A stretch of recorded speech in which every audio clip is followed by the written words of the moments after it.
Vamos, com alegria, iniciar o nosso compartilhar de hoje, esse estudo maravilhoso da vida do nosso Senhor Jesus Cristo. O nosso tema hoje se encontra no capítulo 2 de Mateus. Nós vamos ler Mateus capítulo 2, versículo 13 a 15. Tendo eles partido, eis que apareceu um anjo do Senhor a José em sonho e disse: Dispõe-te, toma o menino e sua mãe, foge para o Egito e permanece lá até que eu te avise, porque Herodes há de procurar o menino para o matar. Dispondo-se ele, tomou de noite o menino e sua mãe e partiu para o Egito. E lá ficou até a morte de Herodes, para que se cumprisse o que fora dito pelo Senhor, por intermédio do profeta: do Egito chamei meu filho. Vamos orar? Graças te damos, Senhor, e grande é o nosso privilégio. Nós podemos estudar a sua palavra juntos, podemos ouvir a sua voz através da palavra escrita. Fala conosco hoje mais uma vez, Senhor. Nós somos teus filhos, nós queremos ouvir a sua voz. Abre os nossos olhos, Senhor. É a oração que nós fazemos no nome do Senhor Jesus. Amém. Como os irmãos devem estar percebendo, o nosso propósito não é estudar a Bíblia no lugar dos irmãos e das irmãs. Nossa ideia é dar essas ferramentas para que os irmãos mesmos possam ir até a Escritura e dela aprender na presença do Senhor e depois usar isso que foi aprendido para ajudar outros irmãos. Um dos princípios muito importantes no estudo da palavra, conforme nós estamos fazendo aqui, é que nós não estamos estudando versículo a versículo. Nós estamos tentando pegar um grupo de fatos, um grupo de eventos e enxergar o significado deles. Ver o Senhor nesses fatos, depois ver como eles podem ser aplicados na nossa vida. É o exemplo do que nós estamos vendo hoje aqui. Nesse capítulo 2, do versículo 1 até o 23, todo o capítulo 2, ele tem nada mais, nada menos do que 4 profecias. Qual que é a nossa ideia hoje? Nós queremos olhar essas 4 profecias de duas formas. Cada uma separadamente.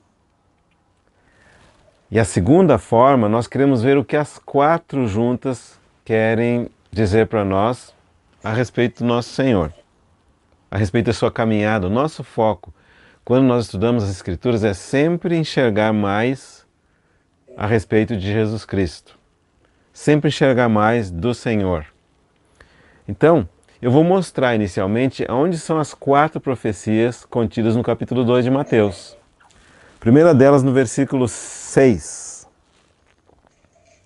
E tu, Belém, terra de Judá, não és de modo algum a menor entre as principais de Judá, porque de ti sairá o guia que há de apacentar o meu povo Israel. Essa é a primeira profecia. A segunda profecia é a última linha do versículo 15. Do Egito chamei meu filho. Terceira profecia, versículo 18. Ouviu-se um clamor em Ramá, pranto, choro e grande lamento. Era Raquel chorando por seus filhos e inconsolável porque não mais existem. E a quarta profecia é a última linha do versículo 23. Ele será chamado Nazareno. Todas essas profecias, elas ocorrem em relação ao um evento na vida do nosso Senhor que consistiu no seguinte: o seu nascimento, a perseguição do Senhor por parte de Herodes, que tentou matar o Senhor ainda uma criança, a fuga deles para o Egito e o retorno deles do Egito e a fixação de residência em Nazaré. Então esses são os fatos, essas são as profecias. O que nós podemos dizer em relação à primeira das profecias? Capítulo 2, versículo 5. E tu, Belém, terra de Judá, não és de modo algum a menor entre as principais de Judá, porque de ti sairá o guia que há de apacentar a meu povo Israel. Essa é uma profecia que foi retirada lá do livro de Miqueias, no Antigo Testamento. Ela é de Miqueias, capítulo 5, versículo 2. Para nós entendermos a aplicação dela aqui, é importante saber um princípio dessas profecias do Antigo Testamento. Todas elas tinham o que a Bíblia chama uma sentença. O profeta tinha um encargo, uma mensagem principal. No caso de Miqueias, a mensagem deles era a autoridade. Ou seja, um dia a autoridade de Deus viria para o povo de Israel. Nós sabemos que aqui, por ocasião do nascimento do nosso Senhor, eles estavam numa crise de autoridade, porque o rei que estava no trono de Israel não era um israelita. Ele era um idumeu ou edomita, da terra de Edom. Herodes não era israelita. Então, a profecia diz, um dia virá um rei genuíno dos judeus, da linhagem de Davi. Nessa situação anormal, a profecia nos diz que o rei, de acordo com o coração de Deus, viria.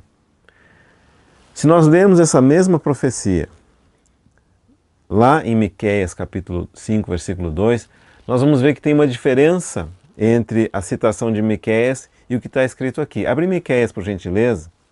Miqueias 5, 2. Eu vou ler primeiro Miqueias e depois Mateus. E tu, Belém Efrata, pequena demais para figurar como grupo de milhares de Judá. Agora em Mateus. Tu, Belém, terra de Judá, não és de modo algum a menor entre as principais de Judá. Está vendo a diferença? Em Miqueias fala que é pequena, tão pequena que nem figura entre as cidades de Judá. Em Mateus, está dizendo que ela não é de modo algum a menor entre as principais de Judá. O que significa isso? Que Mateus, no Novo Testamento, pela inspiração do Espírito Santo, ele amplia aquilo que foi dito lá no Antigo Testamento e nos mostra a maneira que Deus vê. Lá no Antigo Testamento fala, é pequenininha de nada, isso é como ela é. Mas em Mateus diz que ela está entre as maiores. Ou seja, aquilo que Deus vê é sempre diferente daquilo que nós vemos quando nós vemos as coisas do ponto de vista humano. Aquilo que é grande para os homens é pequeno para Deus. E aquilo que é pequeno para os homens é grande para Deus. Do ponto de vista lá do Antigo Testamento, Belém está descrito como uma cidade pequenininha. Mas, no Novo Testamento, Belém está descrito como uma que está entre as principais. Por quê? Porque nela nasceu o Senhor. De acordo com o Espírito Santo, o que faz toda a diferença é o Senhor. Se algo tem relação com o Senhor, é grande e é importante. Se algo não tem relação com o Senhor, não é nem grande, nem importante. Primeiro ponto. Segundo ponto, seguindo a leitura em Miqueias, vai falar o seguinte, de ti me sairá o que há de reinar em Israel. Está falando de alguém que vai exercer o governo. Mas quando você lê em Mateus, vai dizer, porque de ti sairá o guia que há de apacentar a meu povo Israel. Nesse caso aqui do Novo Testamento, o Espírito Santo vai falar através do Mateus qual que é a natureza daquele que vai reinar em Israel. Ele vai ser um rei, sim, mas ele vai ser um guia, ele vai ser um líder. Hoje nós sabemos o que é uma crise de liderança, porque os líderes, eles dizem, faço o que eu falo, mas não faço o que eu faço. Nós temos crise de liderança e o nosso Senhor Jesus é aquele líder que pode dizer, faça o que eu falo e faça o que eu faço, porque eu faço aquilo que eu falo. Eu sou aquilo que eu digo. E ele é, além de rei que governa, ele é um pastor. Grande revelação. Ele é nosso rei, mas ele também é o nosso pastor. Quanto conforto nós temos quando nós podemos orar, aquela mesma oração que Davi orou em relação ao Senhor. O Senhor é o meu pastor e nada me faltará. Que grande e maravilhosa verdade é essa? Outra porção da Escritura, no Evangelho de João, vai dizer: eu sou o bom pastor. E o bom pastor é aquele que dá a sua vida pelas ovelhas. Que conforto nós podemos saber que aquele que nos governa, nosso Senhor Jesus, o Rei de acordo com o coração de Deus, é também aquele que deu a vida por mim e por você. Os governantes do mundo, eles são opostos, eles querem tirar a sua vida. Eles querem ser servidos. Eles desejam que você os sirva. Mas o nosso Senhor, o princípio é completamente diferente. Ele nos serviu e Ele ainda nos serve. Ele é aquele que não quer tirar a nossa vida, não quer derramar o sangue dos seus súditos, mas é aquele cujo sangue foi derramado por amor a nós. Quanto conforto! Tendo visto esse fato, na primeira das profecias contidas no capítulo 2 de Mateus, nós gostaríamos de mencionar uma outra coisa. Você percebeu que a presença do Rei Jesus no mundo provocou dois tipos de reação? Por um lado, nós temos os magos que vieram até o Senhor, pagaram o preço, trouxeram presentes, ouro, incenso e mirra. Por outro lado, nós temos o Herodes e parte da população de Jerusalém que odiaram o Senhor. Por um lado, honra, por outro lado, ódio. Nesse sentido, ainda é assim nos dias de hoje. Há daqueles que honram o nosso Senhor e há daqueles que o odeiam. Em qual dos grupos nos encontramos? Nossa expectativa é claro que estejamos naquele grupo daqueles que honram o nosso Senhor. A segunda profecia, do Egito chamei o meu filho. Essa profecia, ela é retirada lá do livro de Oséias. Abre comigo em Oséias capítulo 11. Oséias 11, 1. Quando Israel era menino, eu o amei, e do Egito chamei o meu filho. Da mesma forma que a profecia de Miqueias tem uma carga principal, uma sentença principal, que é o assunto autoridade, a profecia de Oséias também tem um assunto principal.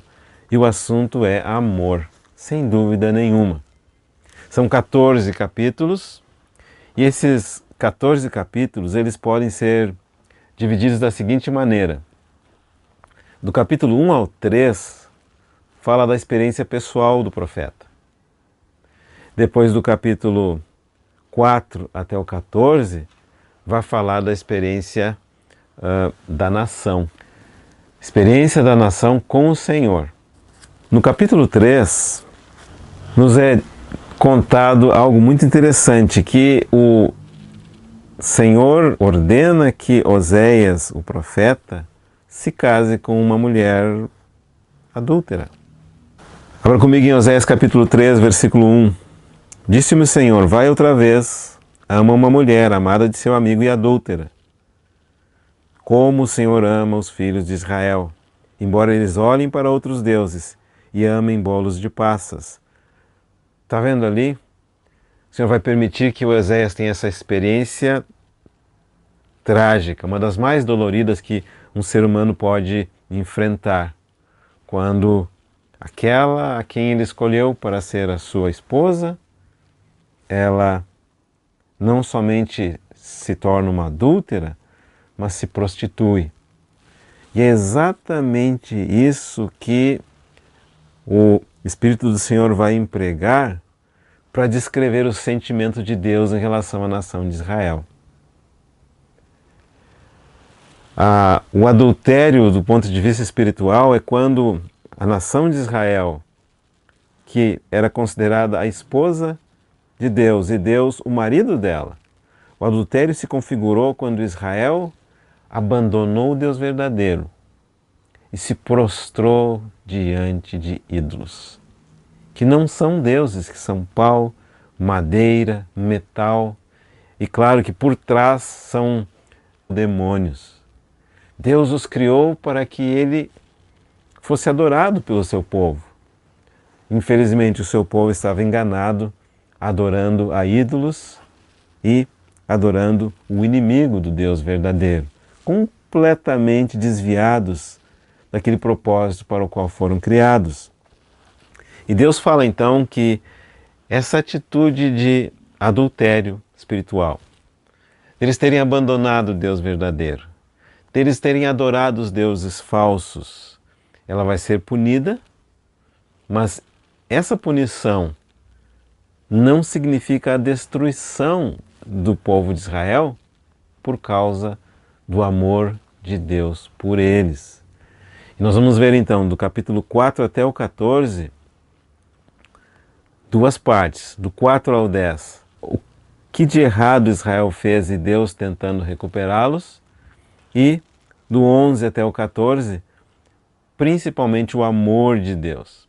Eu vou ler uma porçãozinha do 4 ao 10 para você ver o que nós estamos querendo dizer com essa punição e chamamento de Deus. Oséias capítulo 6. À medida que nós vamos passando por essas escrituras, se você lembrar de guardar onde está esse assunto, pode ser muito útil depois, quando você precisar usar de novo essa passagem.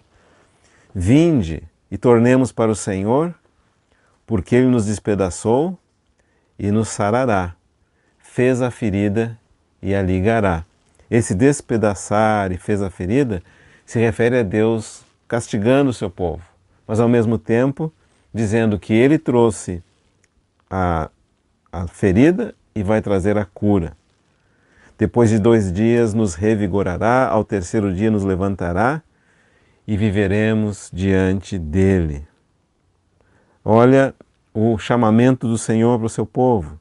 Conheçamos e prossigamos em conhecer ao Senhor. Como a alva, a sua vinda é certa.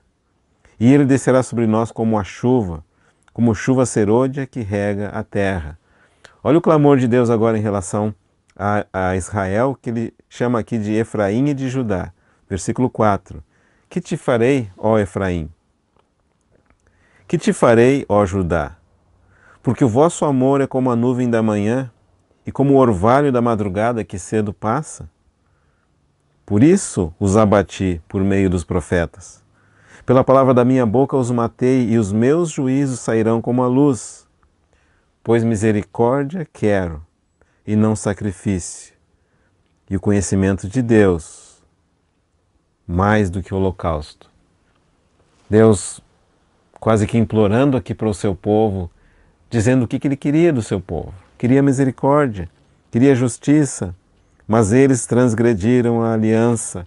E começa a falar como que aquela nação estava com as suas mãos todas manchadas de sangue e de maneira nenhuma refletia o caráter de Deus. E aí Deus começa a lembrar o seu amor pela nação de Israel, e isso é o que aparece no capítulo 11, que se encontra lá na profecia de Mateus.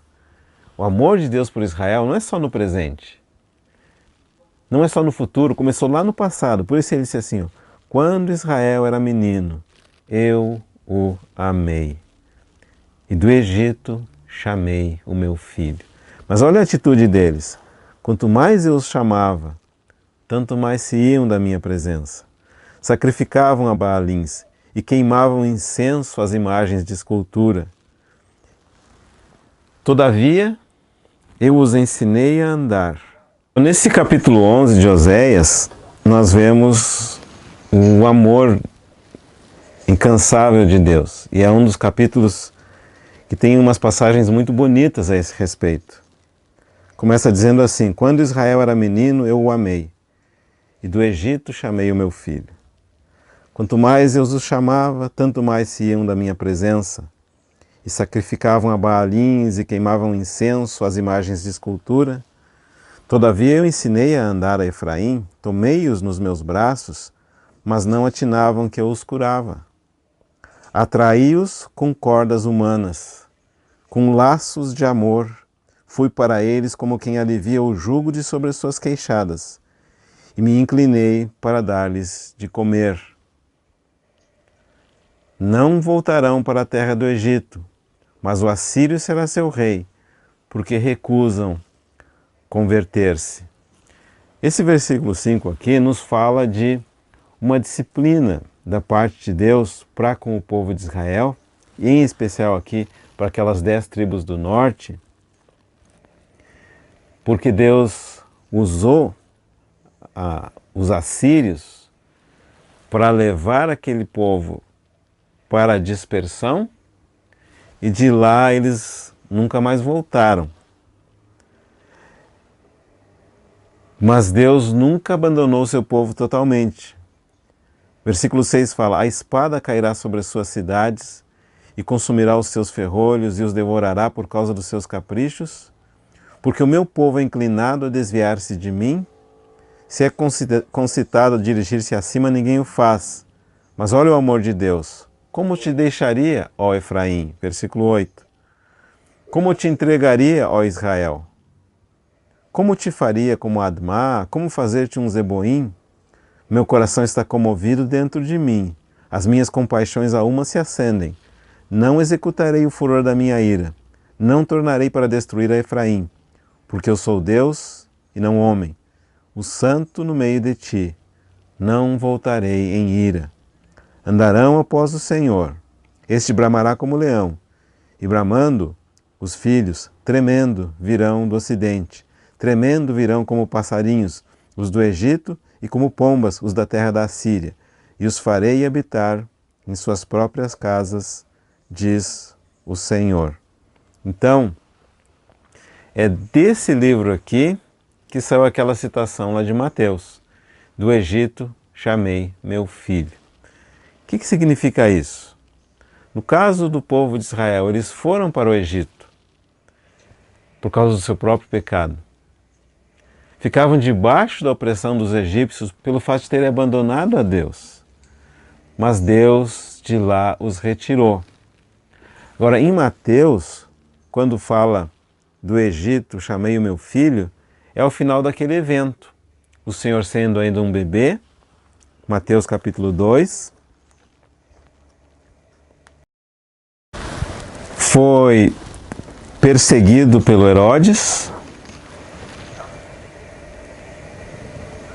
e Deus, em sonho, avisou José, o seu pai do ponto de vista legal, que ele devia levar a criança para o Egito e lá esperar até a morte do Herodes.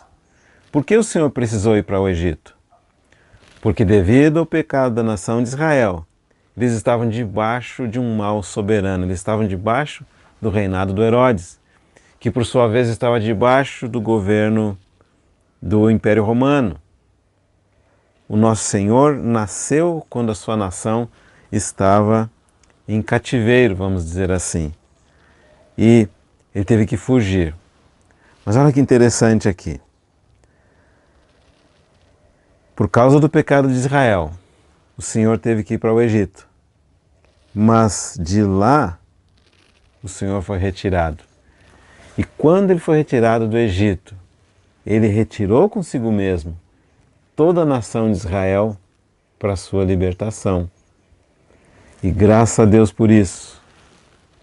O Egito é uma figura do mundo. Nosso Senhor veio a esse mundo, mas não ficou nesse mundo. E quando ele sai do mundo, ele sai conduzindo muitos homens e muitas mulheres da morte para a vida, da opressão para a liberdade, do sofrimento para o conforto. Veja quão grande é a humilhação do nosso Senhor. Ele veio para ser o Salvador, mas ele teve que fugir para salvar a sua própria vida. E quando ele fez isso, ele não foi preservado por milagres, mas foi preservado pela intervenção divina. Leia comigo em Mateus capítulo 2, versículo 13. Apareceu um anjo do Senhor a José em sonho e disse: Dispõe-te, toma o menino e sua mãe, foge para o Egito. Você não acha que Deus poderia ter mandado uma legião de anjos e proteger o Senhor Jesus do ataque furioso do Herodes? Ou o Senhor não poderia ter enviado uma enfermidade e eliminar o Herodes naquele momento? Mas não era o método de Deus salvar o seu filho dessa maneira, por prodígios. Ele queria salvar o seu filho da mesma forma que ele pode salvar a mim e a você. Como? Por meio da sua palavra. O Senhor foi lá e o anjo falou para o José. E o José, por sua vez, obedeceu essa palavra. No versículo 14 diz assim, ó: Dispondo-se ele, tomou de noite o menino e a sua mãe e partiu para o Egito. Olha quão grande é a humilhação do nosso Senhor e a sublimidade do nosso Deus. Deus escolheu salvar o mundo por meio daquele que entra nesse mundo como uma inocente e simples criança. E salva essa criança pelas mãos de um trabalhador braçal, pelas mãos de um carpinteiro. E o Senhor continua salvando crianças pelas mãos de carpinteiros e de trabalhadores braçais. E o Senhor continua salvando da aflição, mesmo na época da infância.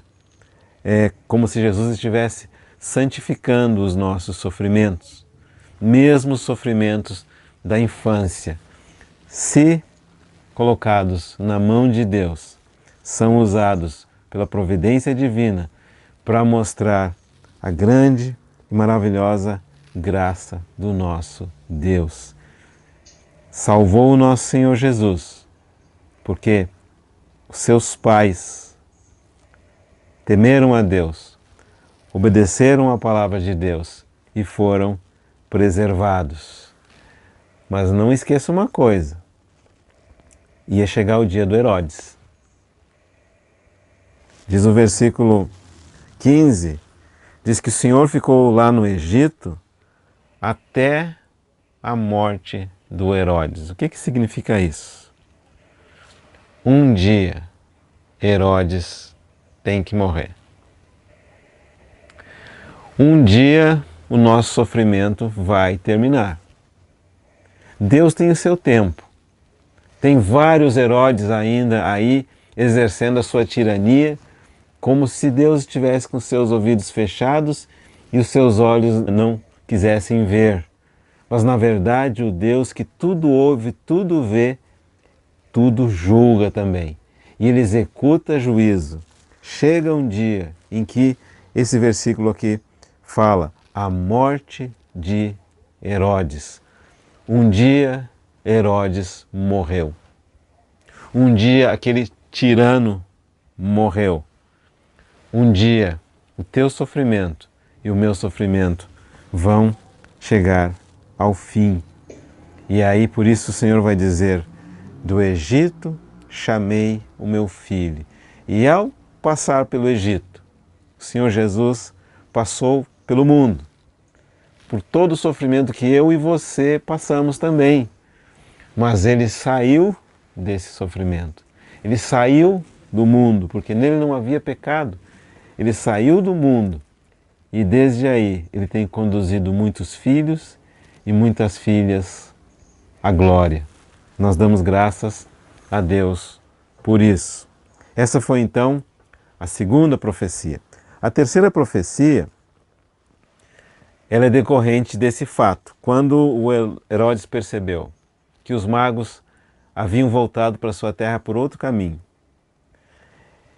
e possivelmente ele não teria como identificar quem era o recém-nascido rei dos judeus, o Herodes fica furioso e manda matar todos os meninos de Belém e daquela região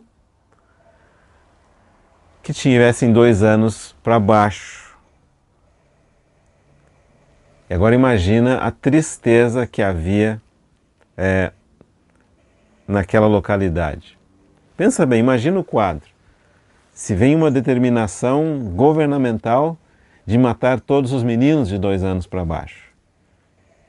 Quanta tragédia, quanta dor, quanto sofrimento. Isso de fato aconteceu. E Mateus identifica isso como cumprimento de uma profecia. Aonde se encontra essa profecia? Jeremias capítulo 31, versículo 15. Vamos até lá. Jeremias 31, 15. Assim diz o Senhor: ouviu-se um clamor em Ramá, pranto e grande lamento. Era Raquel chorando por seus filhos, e inconsolável por causa deles, porque já não existem. Claro que havia muito pranto em Belém e nas cidades vizinhas. Em cada casa tinha ou um filho, ou um neto, ou um sobrinho, ou um irmão morto, por causa da crueldade daquele rei Herodes. Agora,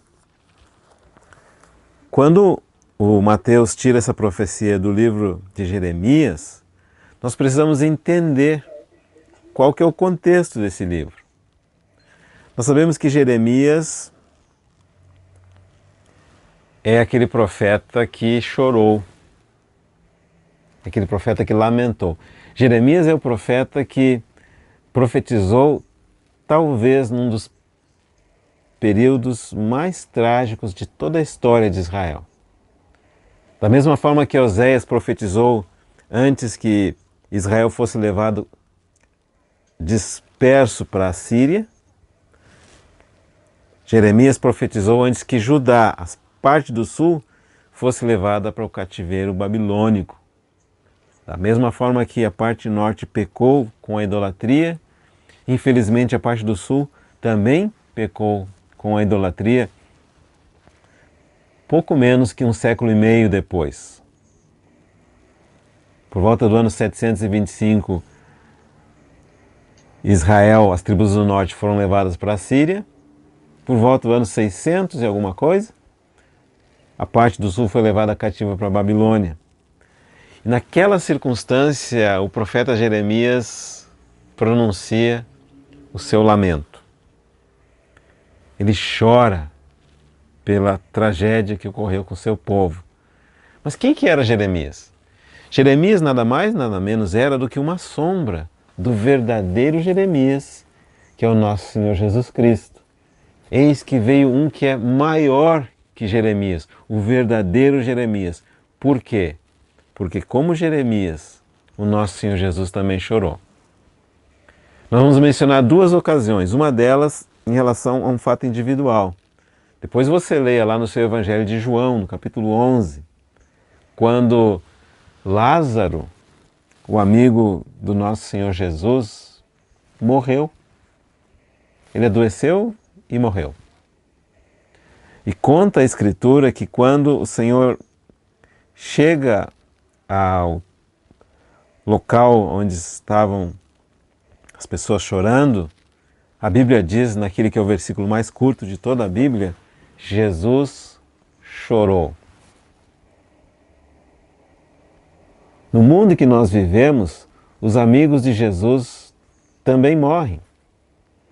Os amigos de Jesus ainda morrem, mas na verdade, a morte não é uma necessidade. Se tornou uma necessidade por causa do nosso pecado. E eu não acredito que haja uma morte sem que o Senhor Jesus chore ainda, porque todos nós fomos criados para a vida. Todos nós fomos criados para viver com Deus em felicidade eterna, vidas produtivas, vidas santas, vidas puras, mas infelizmente, por causa do pecado, tem aqueles pecadores não arrependidos que seguem morrendo, com os quais o coração do Senhor se compadece, sem dúvida nenhuma, e tem aqueles pecadores perdoados, mas que ainda têm que morrer porque ainda habitam num corpo mortal. Jesus chorou. Nós não fomos feitos para a morte. Nisso, então, o Senhor Jesus, de fato, é o verdadeiro Jeremias. Mas tem uma outra ocasião que o Senhor Jesus chora por toda a nação. É um lamento. Abre comigo no Evangelho de Mateus.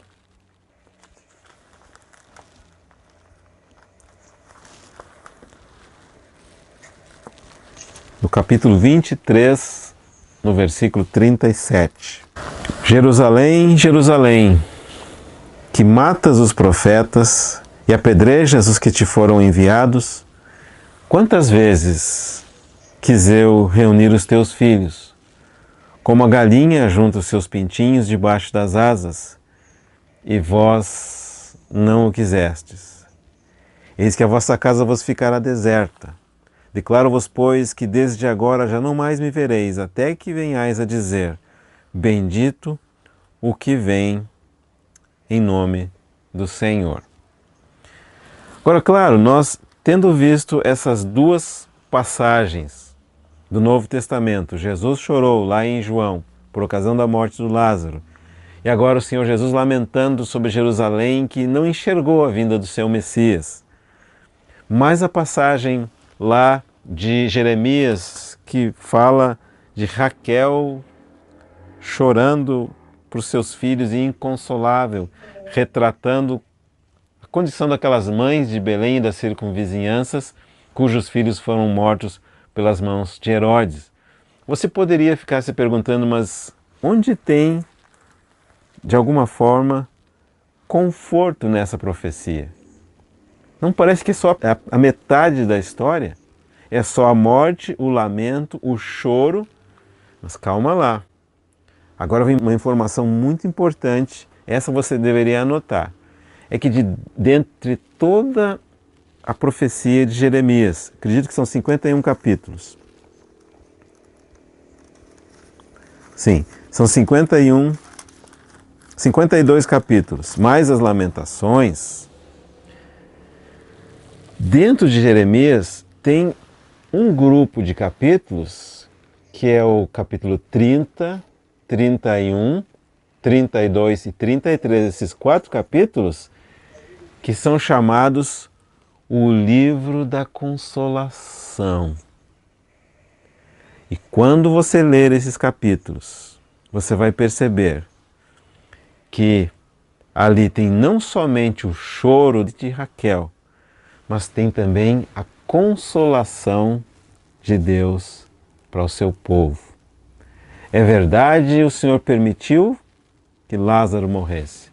É verdade, o Senhor permitiu que Jerusalém fosse devastada.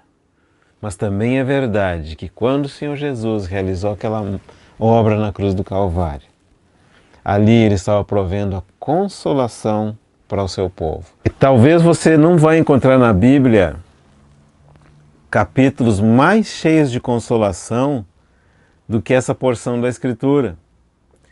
E eu vou ler alguns exemplos e você vai concordar comigo. Abre em Jeremias capítulo 30.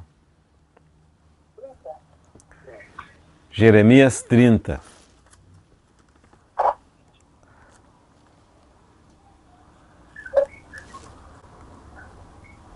Palavra do Senhor que veio a Jeremias dizendo: assim fala o Senhor, Deus de Israel, escreve num livro todas as palavras que eu disse.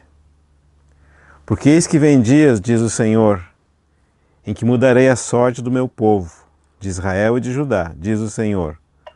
Fá-los-ei voltar para a terra que dei aos seus pais e a possuirão. Versículo 5. Assim diz o Senhor: ouvimos uma voz de tremor e de temor e não de paz. Perguntai, pois, e vede se acaso um homem tem dores de parto.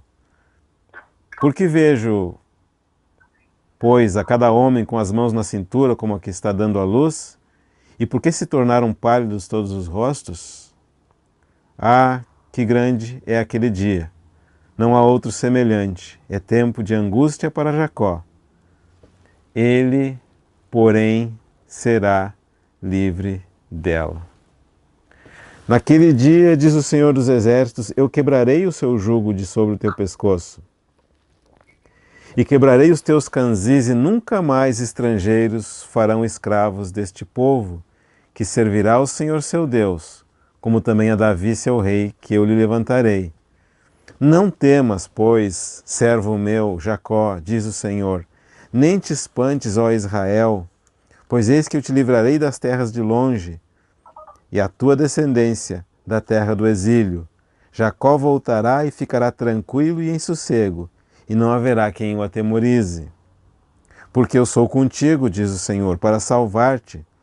Por isso darei cabo de todas as nações entre as quais te espalhei, de ti, porém, não darei cabo, mas castigar-te-ei em justa medida, e de todo não te inocentarei. Versículo 16. Por isso todos os que te devoram serão devorados, e todos os teus adversários serão levados, cada um deles para o cativeiro. Os que te despojam serão despojados, e entregarei ao saque todos os que te saqueiam. Porque te restaurarei a saúde, versículo 17, e curarei as tuas chagas, diz o Senhor. Pois te chamaram repudiada, dizendo, é Sião, já ninguém pergunta por ela. Assim diz o Senhor, eis que restaurarei a sorte das tendas de Jacó, e me compadecerei das suas moradas. A cidade será reedificada sobre o seu monte de ruínas, e o palácio será habitado como outrora. Sairão deles ações de graça e o júbilo dos que se alegram. Multiplicá-los-ei, e não serão diminuídos. Glorificá-los-ei, e não serão apoucados. Seus filhos serão como na antiguidade, e a sua congregação será firmada diante de mim, e castigarei todos os seus opressores. O seu príncipe procederá deles, do meio deles sairá o que há de reinar. Falo-ei aproximar, e ele se chegará a mim, pois quem de si mesmo ousaria aproximar-se de mim, diz o Senhor. Olha esse versículo 22 aqui. Vós sereis o meu povo, e eu serei o vosso Deus. Não é maravilhoso? Segue no versículo 31. Naquele tempo, diz o Senhor, serei o Deus de todas as tribos de Israel, e elas serão o meu povo. Assim diz o Senhor Deus, 31, versículo 2. O povo que se livrou da espada logrou graça no deserto. Eu irei e darei descanso a Israel. Versículo 3, maravilhoso. De longe se me deixou ver o Senhor, dizendo, com amor eterno eu te amei. Por isso, com benignidade te atraí. Ainda te edificarei e serás edificada, ó Virgem de Israel. Ainda serás adornada como os teus adufes e sairás com o coro dos que dançam. Ainda plantarás vinhas nos montes de Samaria, plantarão os plantadores e gozarão dos frutos. Porque haverá um dia em que gritarão os atalaias na região montanhosa de Efraim, levantai-vos e subamos a Sião, ao Senhor nosso Deus. Porque assim diz o Senhor, cantai com alegria a Jacó, exultai por causa da cabeça das nações, proclamai, cantai louvores e dizei, salva, Senhor, o teu povo, o restante de Israel. Eis que os trarei da terra do norte, e os congregarei das extremidades da terra, e entre eles também os cegos e os aleijados, as mulheres grávidas e as de parto, em grande congregação, voltarão para aqui. Virão com choro e com súplicas os levarei. Guiá-los-ei aos ribeiros de águas, pelo caminho reto em que não tropeçarão, porque sou pai para Israel. Efraim é o meu primogênito. Versículo 11, porque o Senhor redimiu a Jacó e o livrou da mão do que era mais forte do que ele. Versículo 13, então a virgem se alegrará na dança, e também os jovens e os velhos. Tornarei o seu pranto em júbilo e os consolarei. Transformarei em regozijo a sua tristeza. Saciarei de gordura a alma dos sacerdotes, e o meu povo se fartará com a minha bondade. Assim diz o Senhor. Versículo 13, outra vez. Tornarei o seu pranto em júbilo.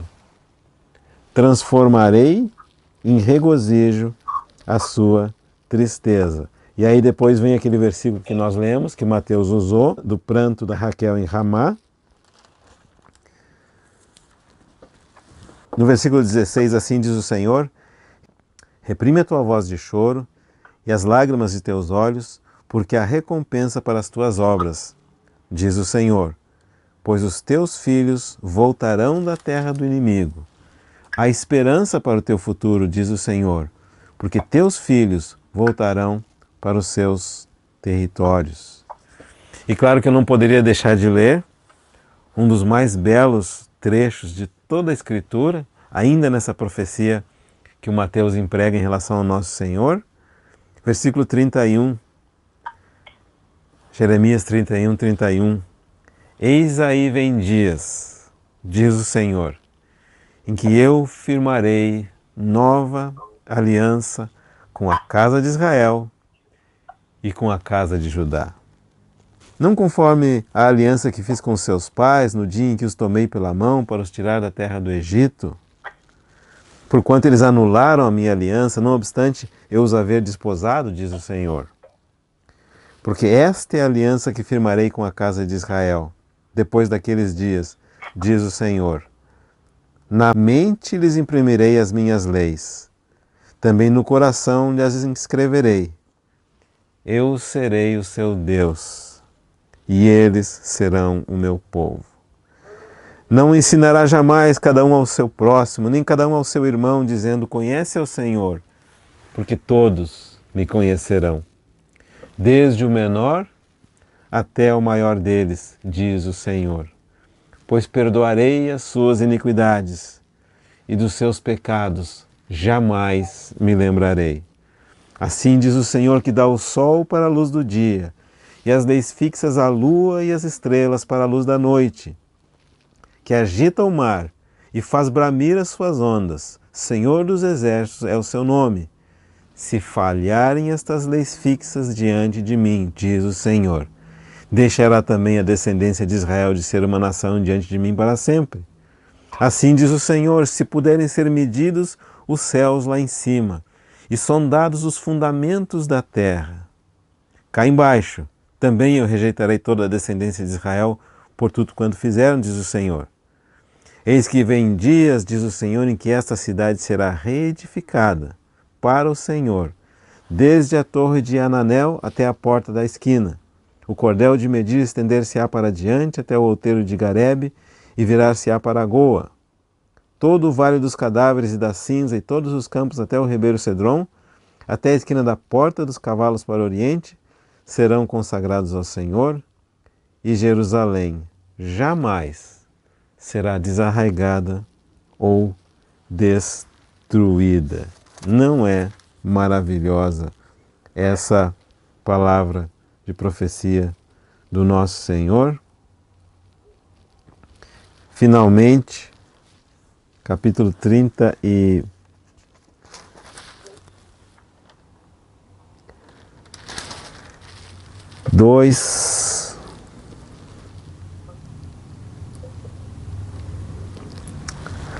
versículo 37, eis que os congregarei de todas as terras, para onde os lancei na minha ira, no meu furor e na minha grande indignação, tornarei a trazê-los a este lugar. Farei que nele habitem seguramente. Eles serão o meu povo e eu serei o seu Deus. Dar-lhes-ei um só coração e um só caminho para que me temam, todos os dias, para o seu bem e bem de seus filhos.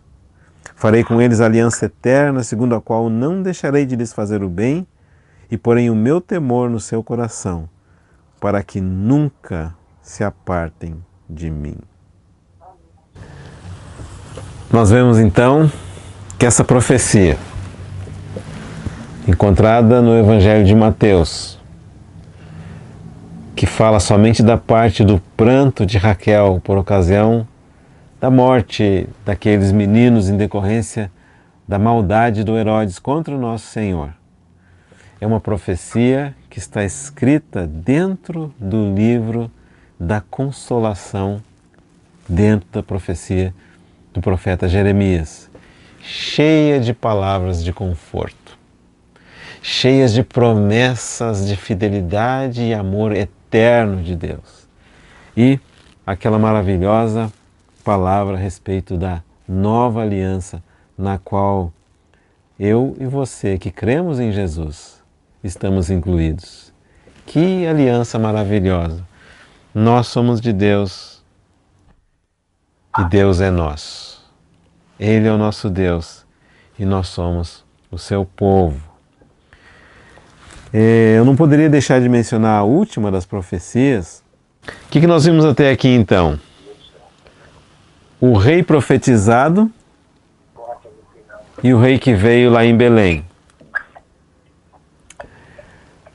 O rei que foi para o Egito em exílio e que do Egito foi chamado para fora. A Raquel chorando por seus filhos e o conforto de Deus para o seu povo de Israel. E tudo isso, a vinda do rei, a saída do Egito e o conforto que veio, estão concentrados na figura daquele que, nessa época da profecia em Mateus, era ainda uma criança. Quem imaginaria que daquela criança viria a salvação para o mundo? Esse é o nosso Deus. Ele toma aquelas coisas pequenas e as faz grandes na sua mão. Então, a última profecia do capítulo 2 de Mateus, que nós gostaríamos de mencionar, é aquela que fala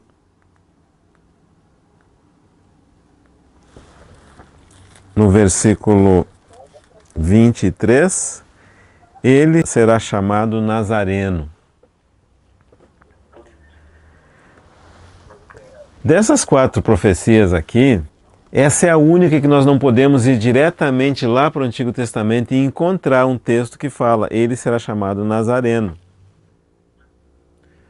Nós precisamos elaborar um pouquinho para descobrir isso. Por quê? Nós vamos ter que descobrir de onde vem a palavra Nazaré. Antes de falar sobre isso, tem uma informação muito importante a respeito de Nazaré. O que era Nazaré na época do Nosso Senhor? Nazaré era uma cidade pequenininha, praticamente na encosta da montanha, no norte de Israel, na região da Galileia. E ninguém dava nada por Nazaré. Lembra que o Filipe perguntou, haverá alguma coisa boa procedente de Nazaré? Nazaré era uma cidade que estava à margem.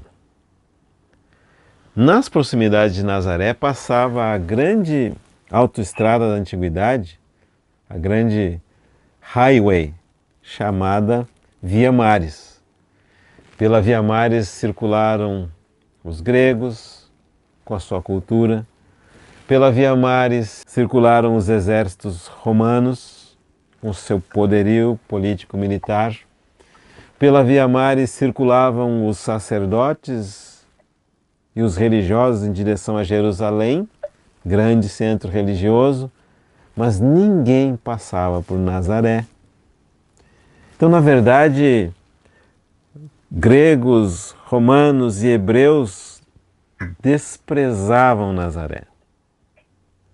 E nunca ninguém imaginava que algo de bom dali sairia.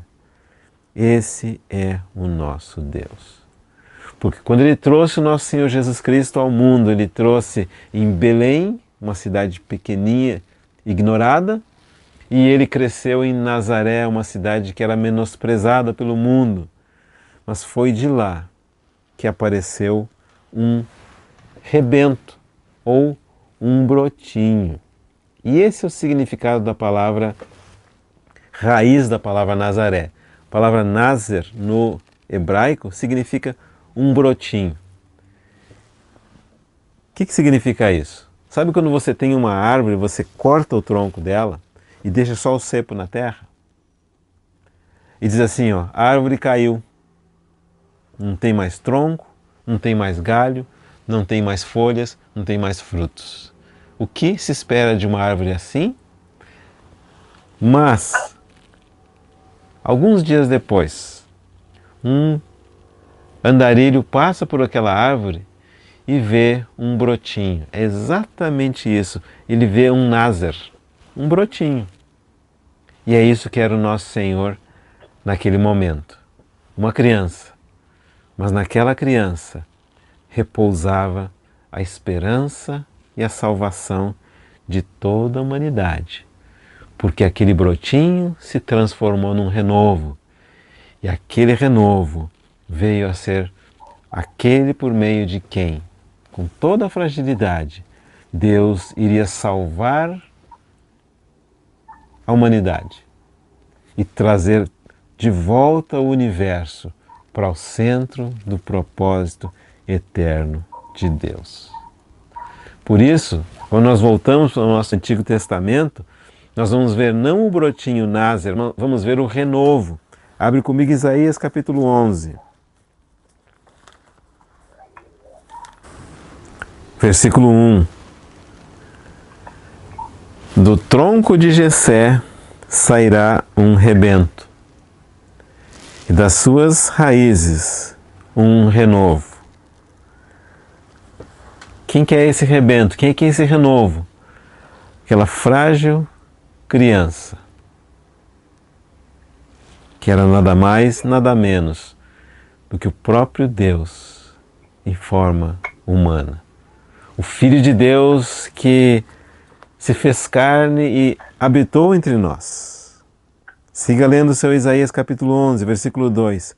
Repousará sobre ele o Espírito do Senhor, o Espírito de sabedoria e de entendimento, o Espírito de conselho e de fortaleza, o Espírito de conhecimento e de temor do Senhor. Deleitar-se-á no temor do Senhor, não julgará segundo a vista dos seus olhos, nem repreenderá segundo o ouvir dos seus ouvidos, mas julgará com justiça os pobres e decidirá com equidade a favor dos mansos da terra, ferirá a terra com a vara da sua boca e com o sopro dos seus lábios matará o perverso. A justiça será o cinto dos seus lombos e a fidelidade o cinto dos seus rins. Versículo 10. Naquele dia recorrerão as nações à raiz de Jessé, que está posta por estandarte dos povos. A glória lhe será a morada. E também Jeremias, capítulo 33, vai aparecer de novo a palavra renovo. Versículo 14. Eis que vem dias, diz o Senhor, em que cumprirei a boa palavra que proferi à casa de Israel e à casa de Judá. Naqueles dias e naquele tempo farei brotar a Davi um renovo de justiça. Ele executará juízo e justiça na terra. Naqueles dias Judá será salvo e Jerusalém habitará seguramente. Ela será chamada Senhor, justiça nossa.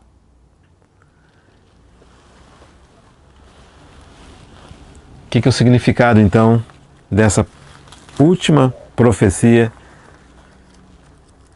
de Mateus capítulo 2?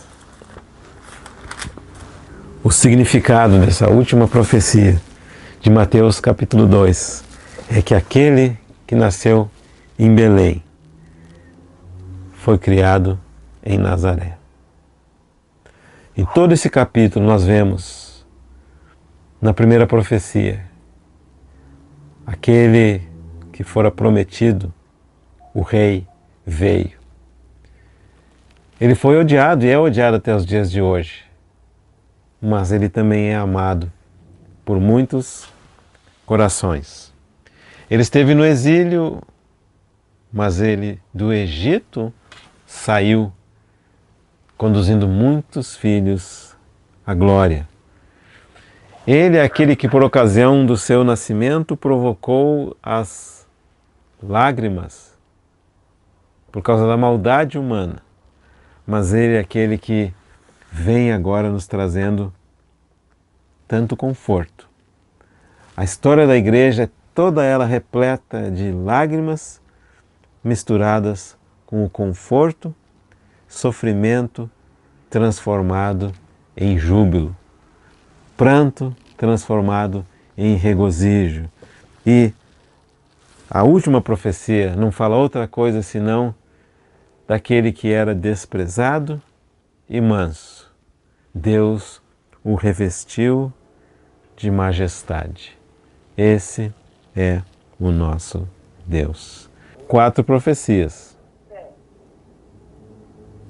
Individualmente elas falam do cumprimento das profecias do passado e as 4 juntas descrevem essa trajetória do Senhor entre a sua primeira e a sua segunda vinda. O rei veio, saiu do Egito, trouxe consolo e se criou em Nazaré.